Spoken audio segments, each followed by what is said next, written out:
नमस्कार विद्यार्थी मित्रांनो, हा जो प्रश्न आहे या प्रश्नाला आपल्याला जर सॉल्व करायचा आहे तर पहा इथे काय झालेलं आहे। तर इथे एक दिला आहे, तर हा एक कसा आला आहे तर पहा शून्याचा जर आपण क्यूब जर केला, शून्याचा क्यूब म्हणजे शून्याचा गुणाकार किती वेळा होते 3 वेळा। तर शून्याचा गुणाकार 3 वेळा जर केला तर शून्याचा गुणाकार 3 वेळा शून्यच येणार।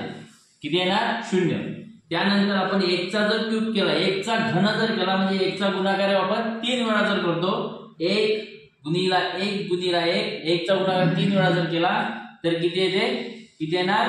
1च येणार। पण इथं लक्ष द्या, हा इथे 1 कसा आला तर इथं पहा 1 कसा आला तर शून्याचा क्यूब आपण 1 केला तर प्लस करा त्याच्यामध्ये 1, तर शून्यामध्ये 1 प्लस केला तर किती येते? 1, म्हणजे 0 + 1 किती झाला?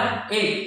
त्यानंतर 1 चा आपण घन केला, क्यूब केला तर 1 चा गुणाकार 3 वेळा केला तर 1 प्लस त्याच्यामध्ये इथे 1 प्लस केला तर याच्यामध्ये सुद्धा आपण किती प्लस करू? 1 प्लस करू। 1 आणि 1 किती होते? 2। त्याच्यानंतर इथे रिकामी जागा आहे तर इथं काय येणार हा प्रश्न आपल्याला विचारला आहे। इथं काय करायचं? 2 चा क्यूब करू। 2 चा क्यूब जर पाहिलं तर 2 गुणिला 2 गुणिला 2 किती होते? 2 गुणिले 4, 4 गुणिले 8 प्लस याच्यामध्ये 1 करू, किती होते? 8 आणि 1 9। म्हणजे हे घन तुम्हाला माहित पाहिजे। शून्याचा क्यूब 0, 1 चा क्यूब 1 प्लस त्याच्यामध्ये 1, म्हणजे प्रत्येक याच्यामध्ये पाहून राहिलो आपण तर काय केलेलं आहे?